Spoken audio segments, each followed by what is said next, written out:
C TET भाग 1 बाल विकास एवं शिक्षा शास्त्र, चाइल्ड डेवलपमेंट एंड पेडोलॉजी। लेव वाइगोत्स्की के समाज संरचना सिद्धांत में दृढ़ विश्वास रखने वाले शिक्षक के नाते आप अपने बच्चों के आकलन के लिए निम्नलिखित में से किस विधि को वरीयता देंगे? ए सहयोगी प्रोजेक्ट, बी मानवीकृत परीक्षण, सी तथ्यों पर आधारित प्रत्यास्मरण के प्रश्न या फिर डी वस्तु पर बहुविकल्पी प्रकार के प्रश्न। इसका सही आंसर होगा ए सहयोगी प्रोजेक्ट। क्वेश्चन नंबर 2,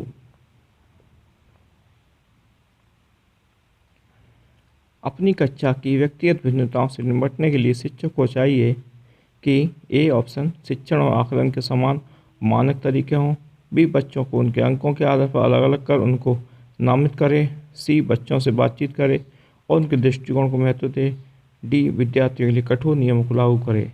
तो इसका सही उत्तर होगा ऑप्शन सी, बच्चों से बातचीत करे और उनके दृष्टिकोण को महत्व दे।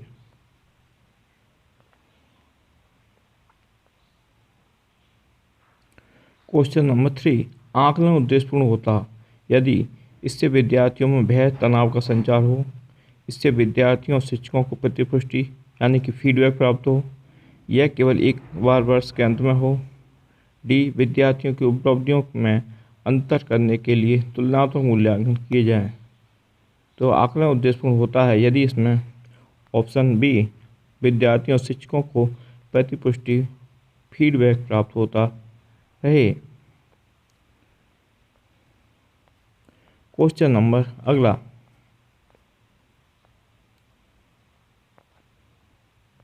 राष्ट्रीय पाठ्यक्रम की रूपरेखा NCF 2005 के अनुसार शिक्षक की भूमिका किस प्रकार की होती है क्लास में? सत्तावादी की, अधिनायकवादी की, अनुमतिपरक की या डी सुविधादाता की? तो इसका सही आंसर है डी सुविधादाता।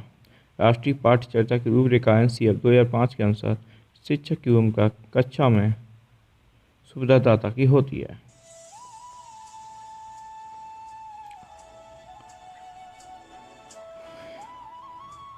अनुसंधान सुझाते हैं कि एक विविध कक्षा में अपने विद्यार्थियों से शिक्षिका की अपेक्षाएं विद्यार्थियों के अधिगम ऑप्शन है पर महत्वपूर्ण प्रभाव छोड़ती हैं, ऑप्शन बी है कार्य मात्र निर्धारक होती हैं, ऑप्शन सी है के साथ संबंधित नहीं मानी जानी चाहिए, डी है इनमें से कोई प्रभाव नहीं छोड़ती। तो अनुसंधान सुझाते हैं कि एक विविध कक्षा में अपने विद्यार्थियों से शिक्षिका की अपेक्षा विद्यार्थियों के अधिगम पर महत्वपूर्ण प्रभाव छोड़ती है। इसका उत्तर है ऑप्शन नंबर ए।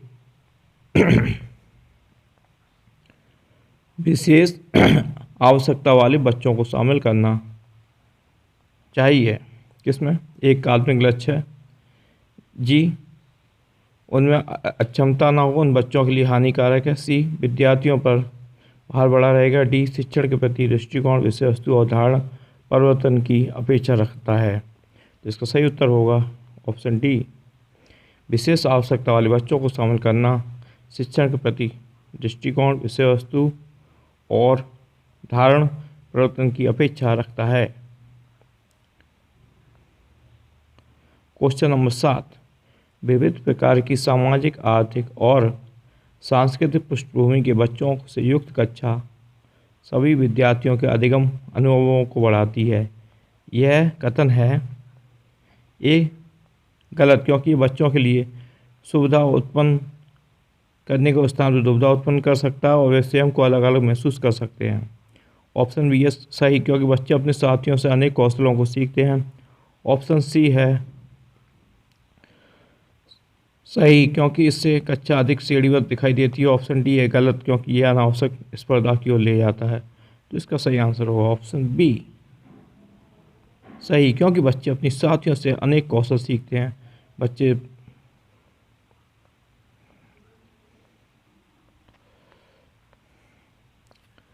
अगला क्वेश्चन, सुनने में असमर्थ बच्चा। श्रवण असमर्थता वाले बच्चों को विद्यालय में भेजा जाना चाहिए। जो कम सुनते हैं बच्चे, जो पूरी तरह से बहरे नहीं होते, उन्हें ऑप्शन ए है श्रवण असमर्थता वाले बच्चों को विद्यालय में ही भेजा जाना चाहिए। जहाँ पे बहरे छात्र पढ़ाए जाते हैं। नियमित विद्यालय में नहीं केवल अकादमिक शिक्षा में लाभ नहीं उठा सकते, उसे उसके स्थान पर व्यावसायिक शिक्षा दी जानी चाहिए। ऑप्शन सी है, नियमित विद्यालय में बहुत अच्छा कर सकते हैं यदि उसे उपयुक्त सुविधा और साधन उपलब्ध कराए जाएँ। ऑप्शन डी है, नियमित विद्यालय अपने सहपाठियों के समान सभी कभी प्रदर्शन नहीं कर सकेगा। तो इसका सही उत्तर है, श्रवण बाधित बच्चों को नियमित विद्यालय बहुत अच्छा कर सकता है यदि उसे उपयुक्त सुविधा और साधन उपलब्ध कराए जाएँ। निम्नलिखित में से कौन सी विशेषता प्रतिभावान शिक्षार्थी है? वह आक्रामक और कुंठित हो जाता है। ऑप्शन ए, यदि कक्षा की गतिविधियां अधिक चुनौतीपूर्ण नहीं होती हैं तो वह कम प्रेरित अनुभव करता है और उब जाता है। ऑप्शन सी है, वह बहुत ही तुनक मिजाज होता है। ऑप्शन डी है, वह रस्मी व्यवहार करता है, जैसे हाथ थपथपाना तो इसका सही उत्तर होगा कि जो प्रतिभावान बच्चों की विशेषता होती हैं वह होती हैं, यदि कक्षा की गतिविधियां अधिक चुनौतीपूर्ण नहीं होती हैं तो वह कम प्रेरित अनुभव करता है और उब जाता है। ऑप्शन इसका सही है, ऑप्शन बी। जैसे आप एक शिक्षिका अपनी प्राथमिक कक्षा में प्रभावी अधिगम को बढ़ा सकती है। एक शिक्षिका अपनी प्राथमिक कक्षा में प्रभावी अनुभव को बढ़ा सकती है। कैसे? ऑप्शन ए, अधिगम में छोटी छोटी उपलब्धियों के लिए पुरस्कार देकर, ड्रिल और अभ्यास के द्वारा, अपने विद्यार्थियों में प्रतियोगिता प्रोत्साहन देकर, विषय वस्तु को विद्यार्थियों के जीवन के साथ संबंधित करके। इसका सही उत्तर है ऑप्शन डी, विषय वस्तु को विद्यार्थियों के जीवन के साथ संबंधित करके एक शिक्षिका अपनी प्राथमिक कक्षा में प्रभावी अधिगम को बढ़ा सकती है।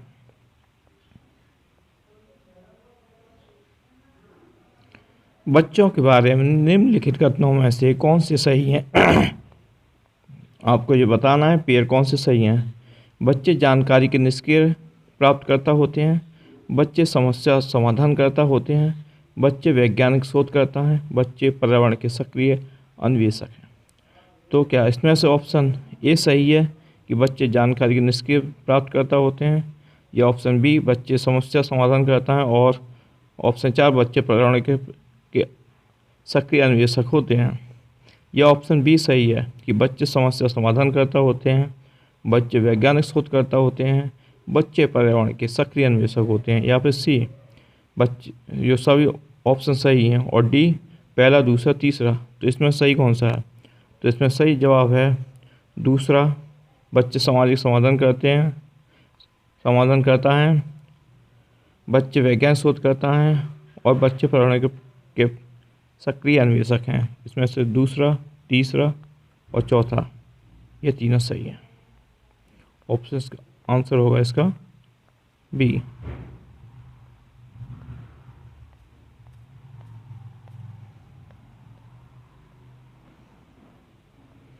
ऑप्शन बी, विद्यार्थियों में सप्रत्यात्मक विकास को प्रोत्साहन देने के लिए निम्नलिखित में से कौन सी विधि सबसे प्रभावी है? पुराने प्रत्ययों से किसी संदर्भ के बिना नए प्रत्ययों को अपने आप समझा जाना चाहिए। याद करने के लिए कहकर विद्यार्थियों के गलत विचारों को सही विचारों में बदलना। सी, विद्यार्थियों में बहुत से उदाहरण देना और उन्हें तर्क शक्ति का उपयोग करने के लिए प्रोत्साहित करना। या डी, जब विद्यार्थियों में वांछित सप्रत्यात्मक परिवर्तन ना हो तब दंड का उपयोग करना चाहिए। तो इसका सही उत्तर होगा ऑप्शन सी, विद्यार्थियों को बहुत से उदाहरण देना और उन्हें तर्क शक्ति का प्रयोग करने के लिए प्रोत्साहन करना। प्राथमिक विद्यालय के बच्चे उस वातावरण में सबसे अधिक प्रभावी ढंग से सीखेंगे जहां उनकी संवेगात्मक आवश्यकताओं की पूर्ति होती है और वे अनुभव करते हैं कि वे महत्वपूर्ण हैं, जहां शिक्षक एक का अधिकारवादी है और स्पष्ट आदेश देता है कि क्या किया जाना चाहिए। सी, जहां मूल रूप से पढ़ने लिखने और गणित की संज्ञात्मक कुशलता पर ध्यान का केंद्र होता है और बल दिया जाता है। या डी, जहां शिक्षक सादे अधिगमों में आगे होता है और विद्यार्थियों से निष्क्रिय रहने की अपेक्षा रखता है। तो इसका सही उत्तर क्या होगा? तो इस प्राथमिक विद्यालय के बच्चे उस वातावरण में सबसे अधिक प्रभावी ढंग से सीखेंगे जहाँ पर होगा उनकी संवेगात्मक आवश्यकताओं की पूर्ति होती है, वे अनुभव करते हैं कि वे महत्वपूर्ण हैं। तो इसका उत्तर है पहला सही।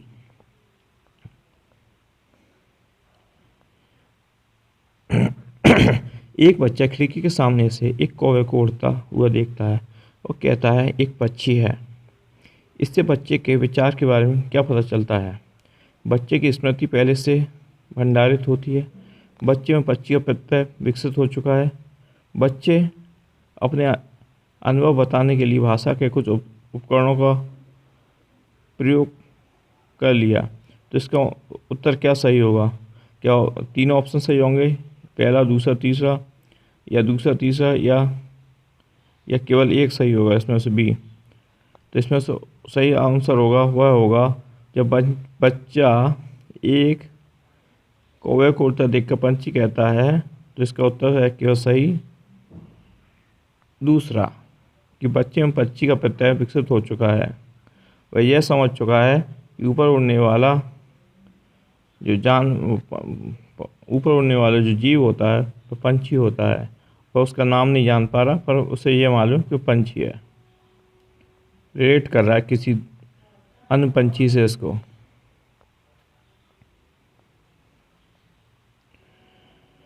कोई शिक्षिका अपने विद्यार्थियों को क्या कहे कि उन्हें भीतरी प्रेरणा के साथ कार्य करने के लिए प्रोत्साहित कर सके? चलो इसे करने से पहले समाप्त कर लो। Option A. ऑप्शन बी, तुम उसके जैसे क्यों नहीं हो सकते, देखो उसने इसे एकदम ठीक कर लिया। सी, काम जल्दी पूरा करो तो तुम्हें एक टॉफ़ी मिलेगी। डी, इसे करने की कोशिश करो तुम सीख जाओगे। तो इसका सही उत्तर होगा ऑप्शन डी, इसे करने की कोशिश करो तुम सीख जाओगे। एक शिक्षिका अपने विद्यार्थियों को अध्ययन करने हेतु आंतरिक रूप से उत्प्रेरित करने के लिए कैसे प्रोत्साहित कर सकती है? उन्हें चिंता और डर पैदा करके उनमें, बी, प्रतियोगात्मक परीक्षण से, सी, व्यक्तिगत लक्ष्य निर्धारित करने और निपुणता पाने में मदद देकर, डी, साफ दिखाई पड़ने वाले इनाम जैसे टॉफी देकर। इसका उत्तर होगा सही सी, व्यक्तिगत लक्ष्य निर्धारित करने और उनमें निपुणता पाने में उन्हें मदद करने में मदद देगा। किसी प्राथमिक कक्षा में प्रभावशाली शिक्षण का उद्देश्य विद्यार्थियों को उत्प्रेरित करना होगा सीखने के लिए, जिससे वे जिज्ञासु बने और सीखने के लिए सीखना पसंद करें। रटकर याद करने के लिए, जिससे प्रत्यास्मरण करने में अच्छे बने। दंडात्मक उपायों का प्रयोग करके, जिससे वे शिक्षा का सम्मान करें। ऐसे काम करने के लिए जिससे परीक्षा के अंत में वे उन्हें अच्छे अंक पा सकें। तो इसका सही उत्तर क्या होगा? इसका सही उत्तर है सीखने के लिए, जिससे वे जिज्ञासु बने और सीखने के लिए सीखना पसंद करें। इसका उत्तर सही होगा पहला वाला।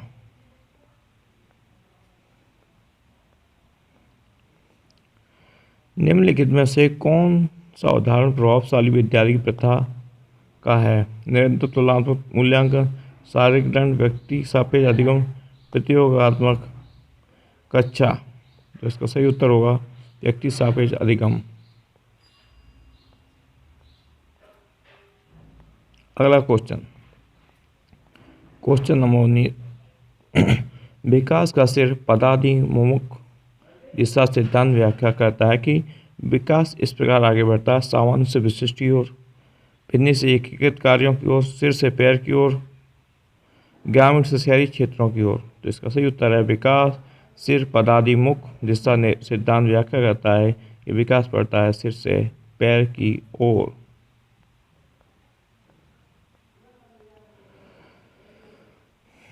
भाषा विकास के लिए सबसे संवेदनशील समय निम्नलिखित में से कौन सा है? जन्म पूर्व का समय, मध्य बचपन का समय,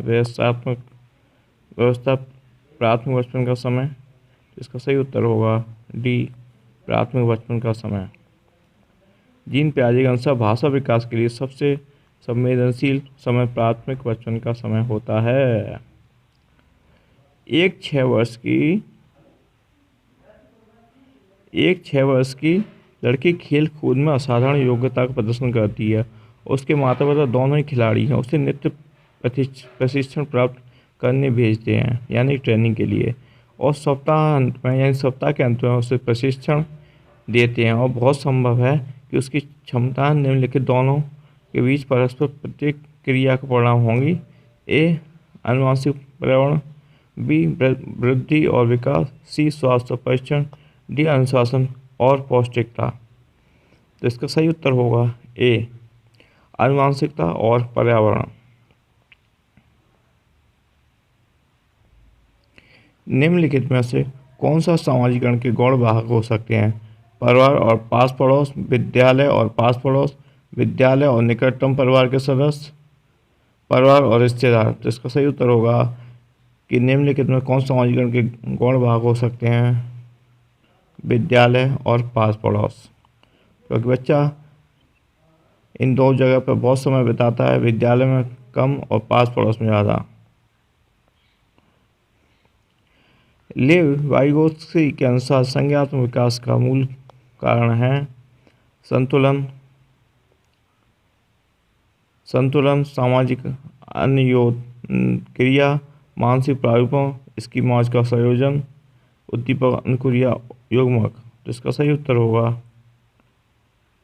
सी, मानसिक प्रारूपों, इसकी मौज का समायोजन।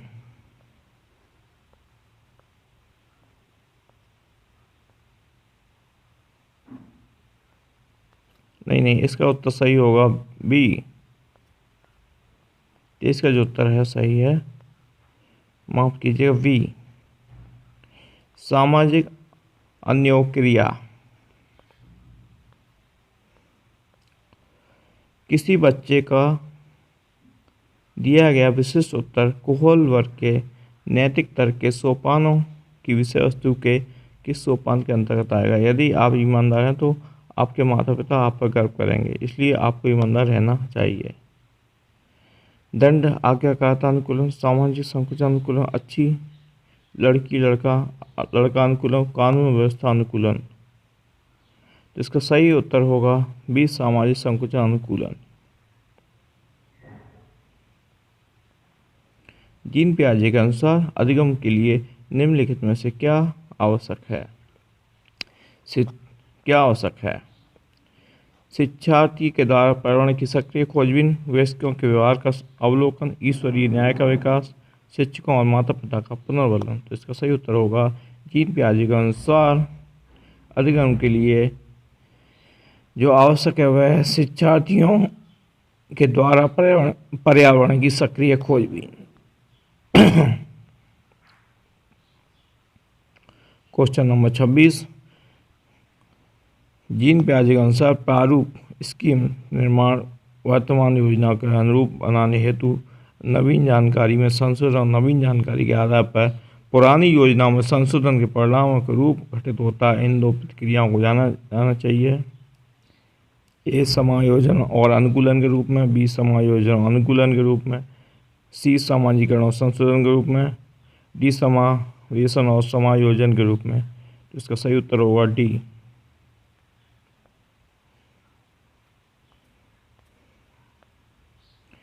किसी प्रगतिशील कक्षा की व्यवस्था में शिक्षक एक ऐसे वातावरण को उपलब्ध कराकर अधिगम को सुगम बनाता है जो होता है खोज को प्रोत्साहन देना, नियामक है, समावेशन को हतोत्साहित करता है, डी, आवृत्ति को बढ़ाता है। तो इसका सही उत्तर होगा डी, आवृत्ति को बढ़ावा देता है।